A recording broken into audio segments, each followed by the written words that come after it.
She's calling me. Guess I'll slide away. I've got to feel her touch most every day. She's warm and she's wild, calls me her child. I warm to her touch. She's my mother ocean. How I love. Before we do anything else, I'd like to introduce Zina Wetzel, and she's going to do a traditional Hawaiian a prayer, a pule, to get us started.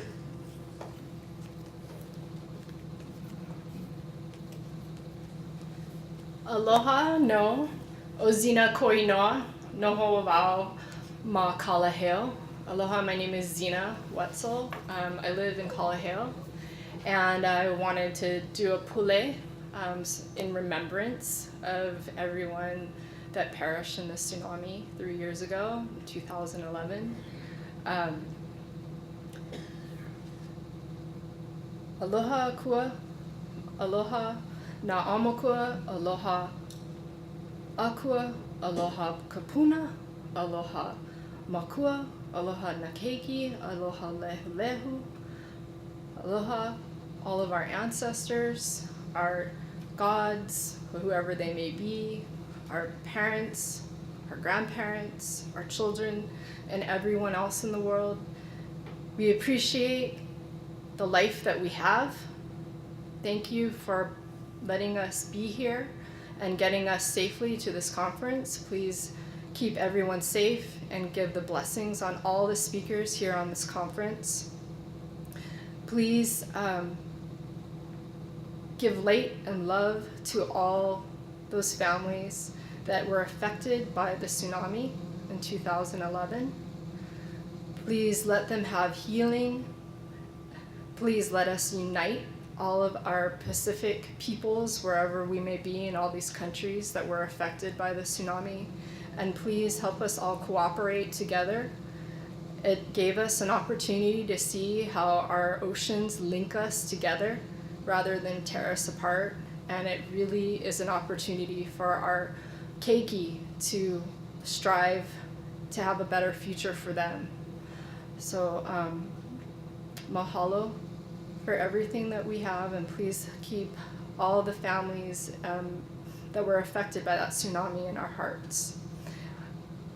Amene, amene, amene. We'd also like to do ho'onani, if you give it a chance. If anybody knows how to do ho'onani, you can sing along with us. It goes, ho'onani kamakua mau, ke ki me ka uhane no, ke akua mau ho'o mai ka ipu, ko ke au, ko ke la'au. Amene. Mahalo. Okay, so without further ado, we'll lead to our first speaker, and that is Dr. Carl Berg with the Surfrider Foundation.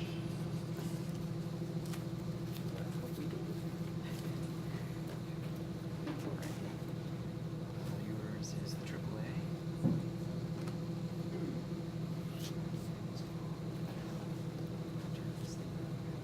Yeah, probably a good idea.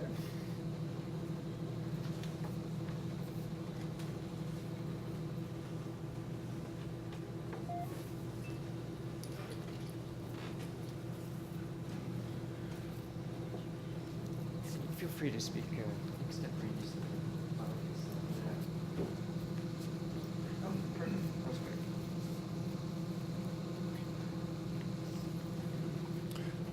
Aloha.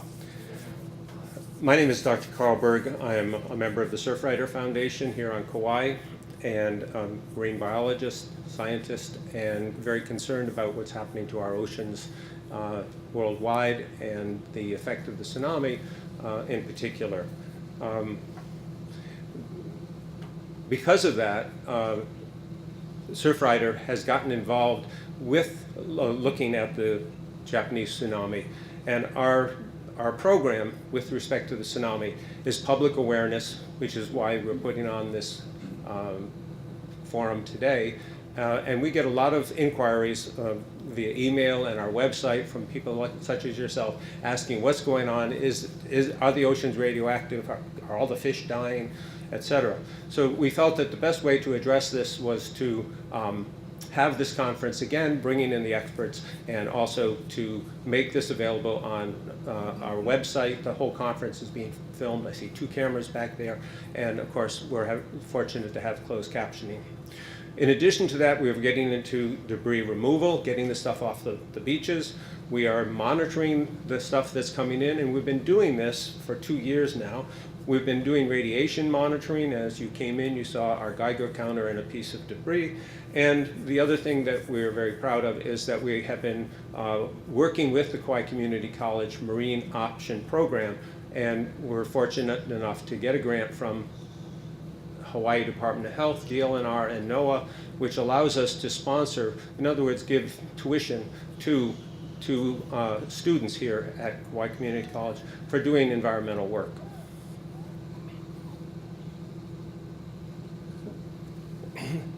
Our involvement really began with the conference back in November of 2011, and since that time we have developed a close collaboration with community college, with Kauai County, and Beth Tokioka has been wonderful in helping us get the cooperation of the county, helping with little things like being able to dump the stuff that we pick off.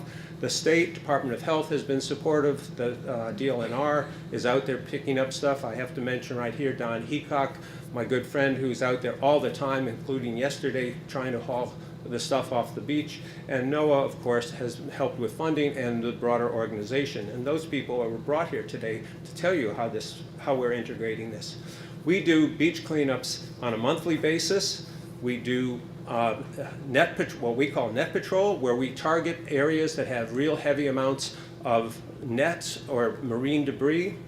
The student interns that we have here, Jessica are monitoring and cataloging the stuff that comes in all the time, and Jessica Frost will be talking about that later, but she's measuring and counting over 4,000 pieces of debris so far. Allison looked at putting up a reward for finding things that were floating out at sea, getting the fishermen to come in, and Zena has been helping with our whole general project management on all of the beach cleanups, net patrols, and everything else. We went with the Department of Health's supervision and got a Geiger counter. We got training. I got training on how to use this, and we've been regularly monitoring the radiation of the marine debris that's coming in, and the beaches and the rocks and things like that. And finally, we've also, a personal interest as a biologist, we're looking at invasive species to see what's been coming in and what we have to do about it.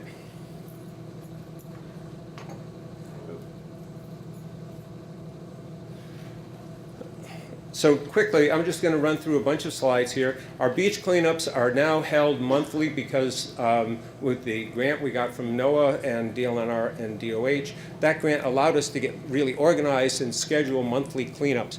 We advertise widely, we have a lot of public service announcements, and we get a lot of people. There were 40 people out there helping us the other day.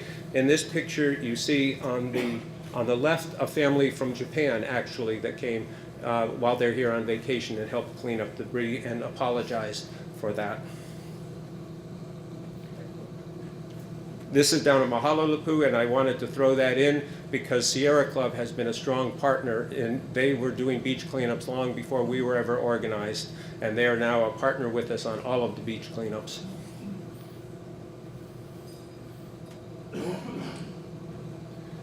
Give you an idea, this is just in the back of a pickup truck. This is the kind of stuff that we see. It's all general debris, Arizona tea. But one thing that I found in looking at this picture, on the left-hand side, the border of the left-hand side, that is a ice cream container, all written, chocolate ice cream written in Japanese.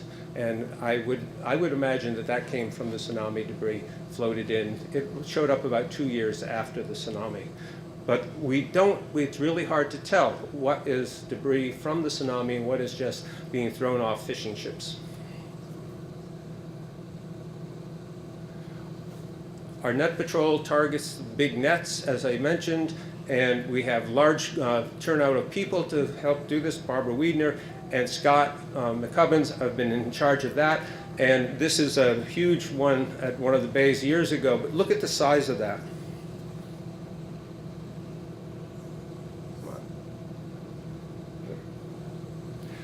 In addition to the groups, we have different school groups that come out and help pick up the nets. And in this case, I just wanted to show you this. This is a refrigerator that with all Japanese markings on it.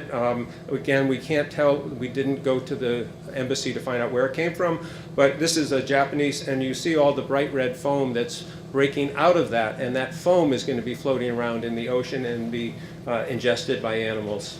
But this is something that the kids found and took up. All of the nets that we get, we take to Restore Kauai Base Yard in Kapa'a, and this is the pile that we had last spring.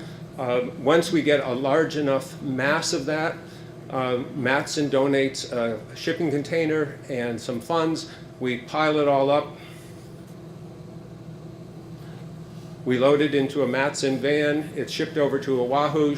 Schnitzer Steel chops it all up, and then it's burned in H-power to generate electricity so that it's not going into our dumps here. But most importantly, it's not staying out in the ocean and entangling the whales, the turtles, the monk seals. I saw, maybe you saw in the paper just the other day, there was a whale with the rope all around it. That's the kind of stuff we need to get off right away. But an idea here, and we get, and this year we have gotten about 8 tons, that's 16,000 pounds of nets. This container was about 9 tons that we shipped off, and that's the third time we've been doing this. So, and we're getting ready to have another shipment. So we're taking large amounts of nets and ropes off.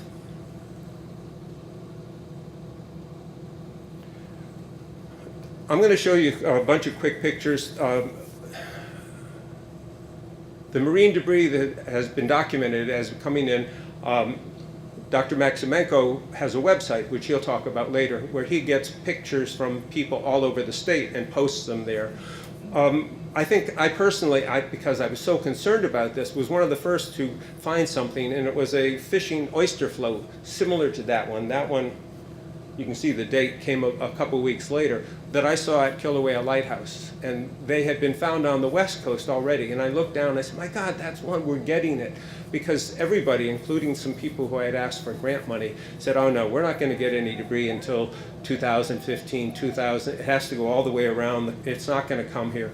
But this is the type of stuff that we found in August of 2012, which was 18 months later.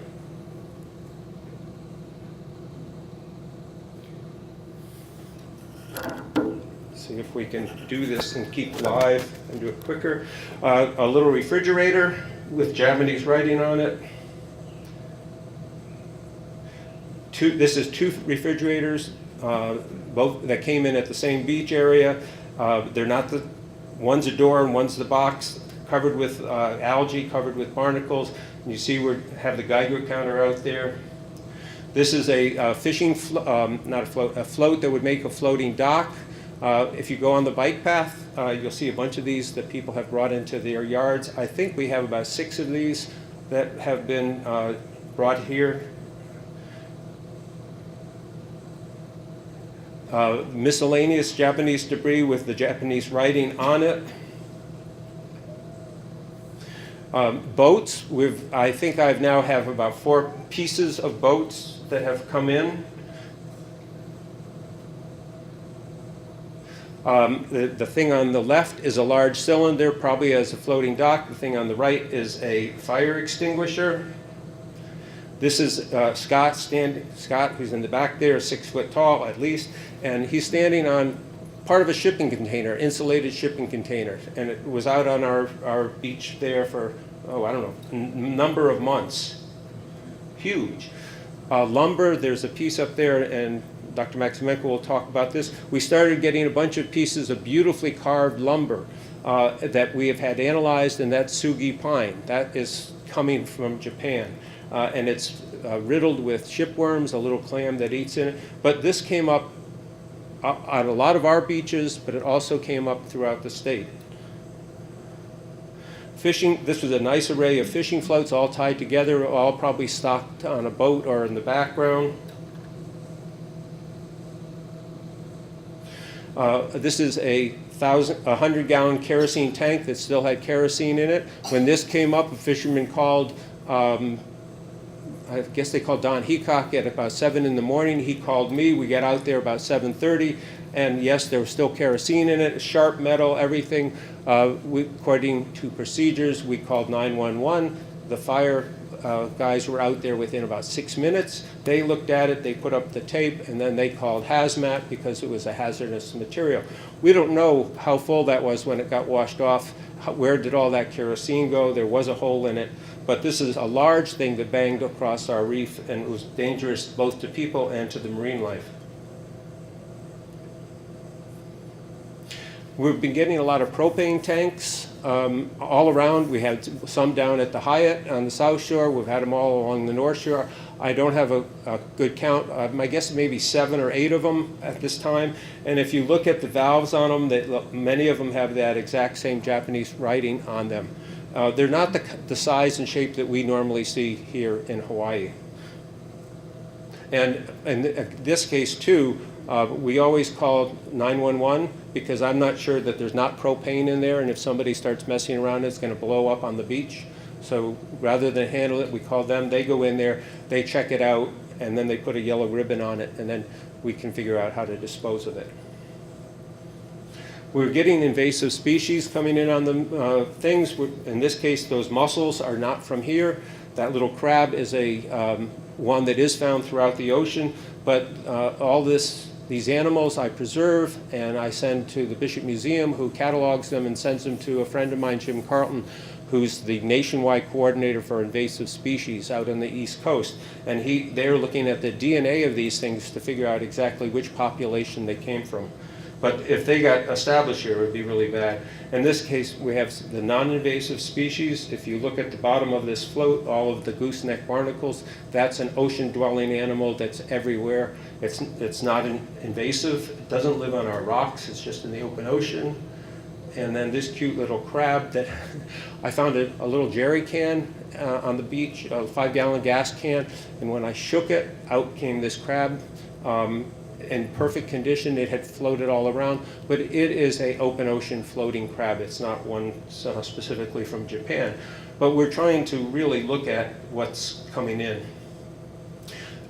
Jessica will talk to you a little bit about our weekly beach monitoring, but this picture I picked up is interesting because it has lumber in it, it has the ropes in it, it has the black ball that's to the left that has mussels and barnacles, and then it has that tire that's in the back. And what's interesting, that tire, is that it's brand new. It looks like it's never been used, and we've found about 5 of them, and the hubcap, it's not a Honda, it's some strange design. So the fact that over a course of a year we're finding all of these things indicates it's not nobody would throw a brand new tire into the ocean on Kauai. You'd put it on your car.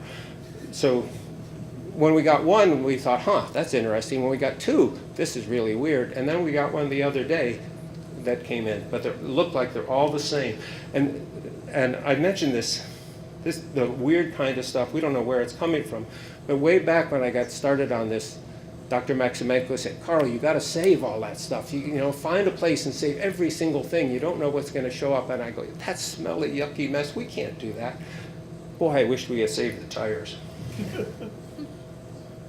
But also we were trying to get involved with what the fishermen see offshore. And so back when we offered a $500 reward with Allison, who was a KCC student.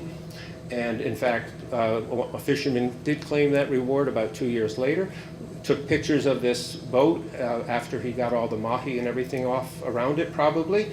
He did take a picture, he sent it in. It was Friday afternoon and nobody would go out and respond to it. And Dr. Maximenko said, hey, this is the way it's going to drift, but it was never seen again, like the big floating dock we had floating around here too. But just today's Thursday, we saw this, PMRF saw this boat about 7 miles off Nwili Wili out in the harbor, and they said it had Japanese writing on it. It's about 16 feet long. And here, this is up in Kapa'a. There's a fishing boat that looks like that one that I showed you that was floating in the ocean. Same design, Japanese fishing boat. By the time we finally get the call, Don Heacock and I went out there to find it, and it was gone. It was missing, but on the beach was a piece of fishing boat about this big, which is that hole. I'm pretty sure is that hole on the left hand, the bow of that boat. It looks just about the same, but I don't know where that boat is now. It's out in the ocean banging on the reef.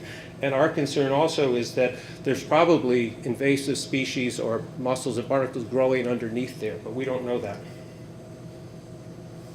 So we've been out monitoring the radiation with our Geiger counter, which is just a machine that gives broad spectrum.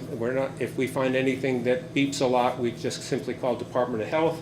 But I wanted to show this picture because this rock, which is right at the beach rock, to keep you from driving on the beach, gives a really high count of about 1,800 counts per minute or something like that. So our lava rock, everything around here, there are natural background levels of radiation. And in all the tests we've done for the past 2 years now, we've never found anything that's greater than background. So we do have a lot of radiation that's naturally occurring because of the source of our rocks here and the sunlight. But whenever we do a sample, when I check a piece of netting or a piece of wood or something like that, or that big tank, kerosene tank, I also just check the beach around there, and we're getting the same ratings. Today, we're going to be hearing from Dr. Deliova from UH about radiation monitoring. The Department of Health has been monitoring the radiation here. They've been doing the ocean water, they've been doing air, they've been doing food safety. And up in the back table, there is a flyer that they sent to us. They were not able to attend. I invited them specifically, but again, they could not attend on the weekend, being state employees. They did update this, and there's copies on the back, and it tells you the fact that they are out there all the time, and they are looking at milk, they're looking at drinking water, they're looking at everything, and they're basically finding background levels.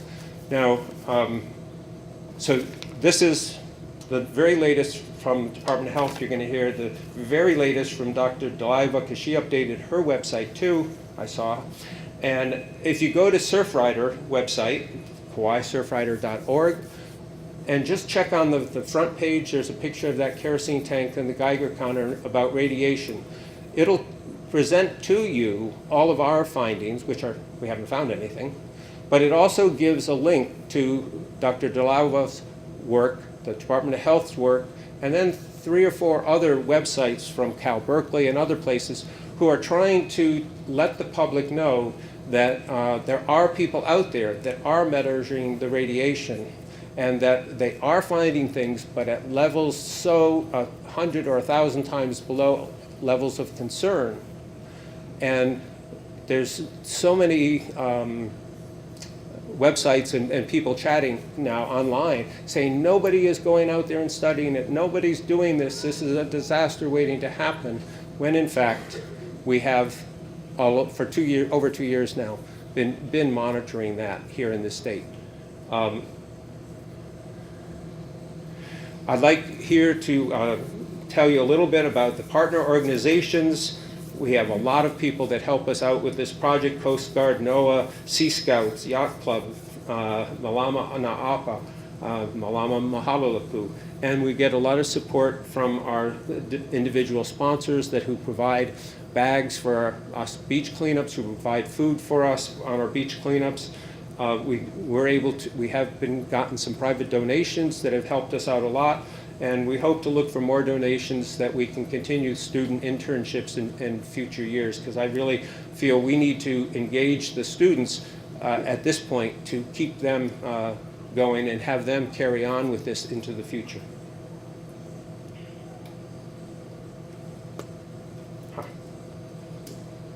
So that was, I promised I'd be very brief. I don't know whether I was or not, but I talked as fast as I could. And that's a general overview of what Surfrider is doing in monitoring radiation, cleaning up the really nasty stuff, the nets and stuff, doing regular beach cleanups. And we also I go into the schools, talk to the schools, and we're able to put on this conference.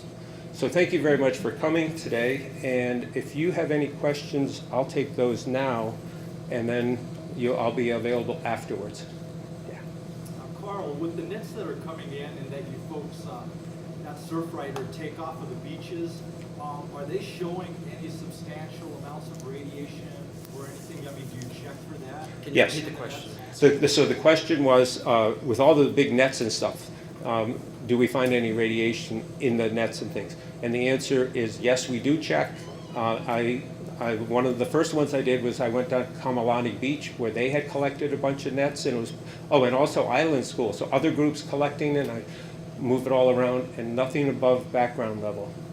So, but you have to realize that most of the tsunami stuff got washed offshore before the nuclear plants blew up first. And then it's been floating out there for 2 years. Anything that was on it would get washed off. And third, things like metal and plastic and stuff, it's not a chemical. This radiation, and Dr. Deliova will talk about this more, it's not like a chemical sheen that's on there. But it would break down, it would get washed off. But the big thing is most of the debris was sent out to sea.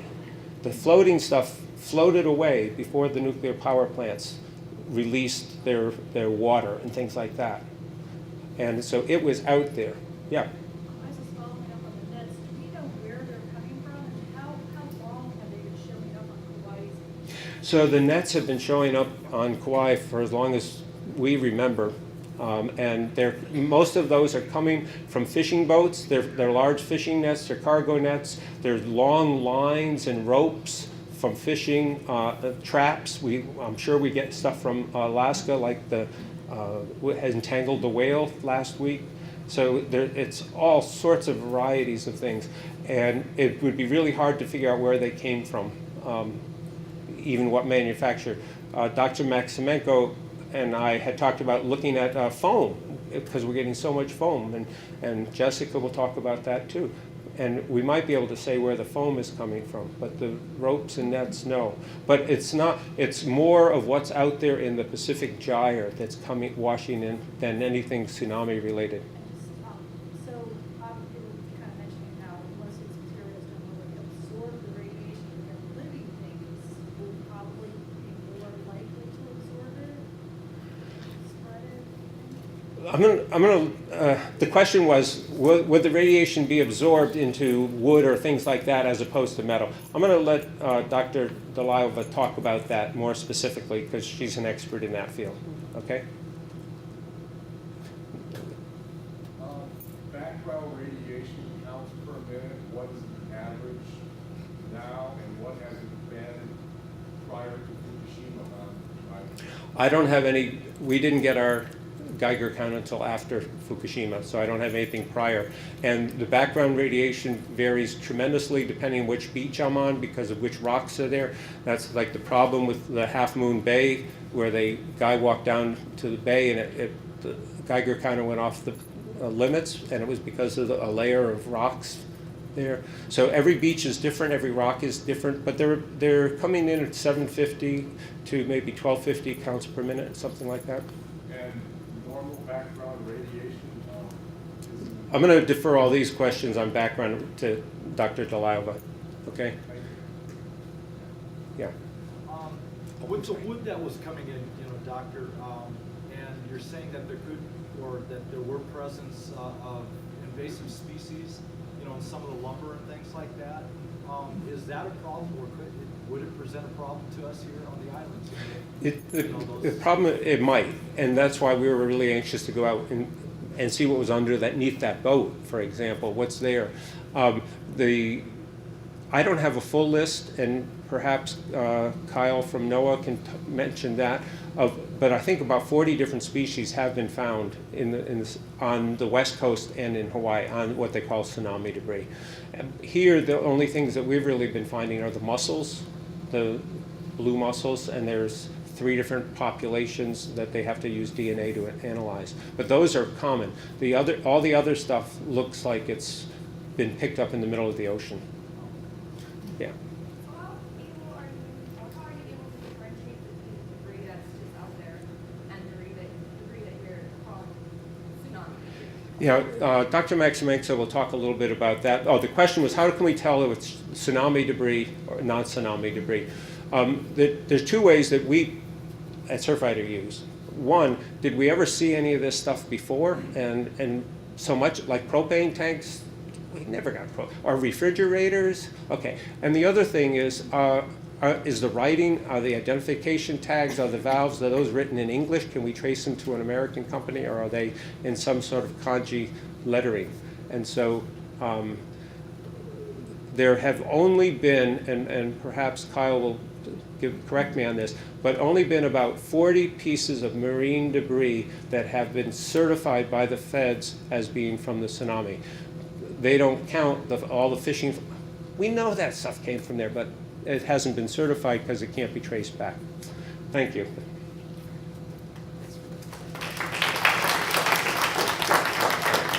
Thank you, Carl.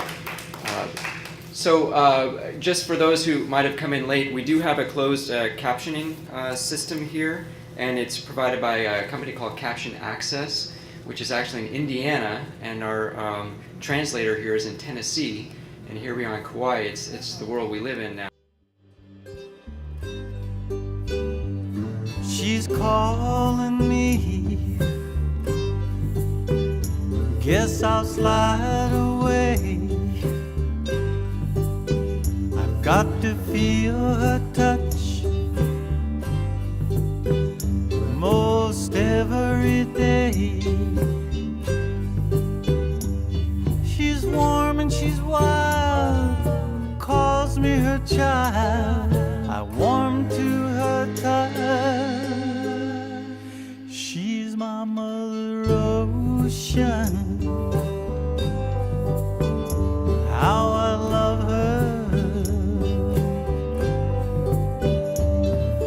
Often she rages. It's anticipated.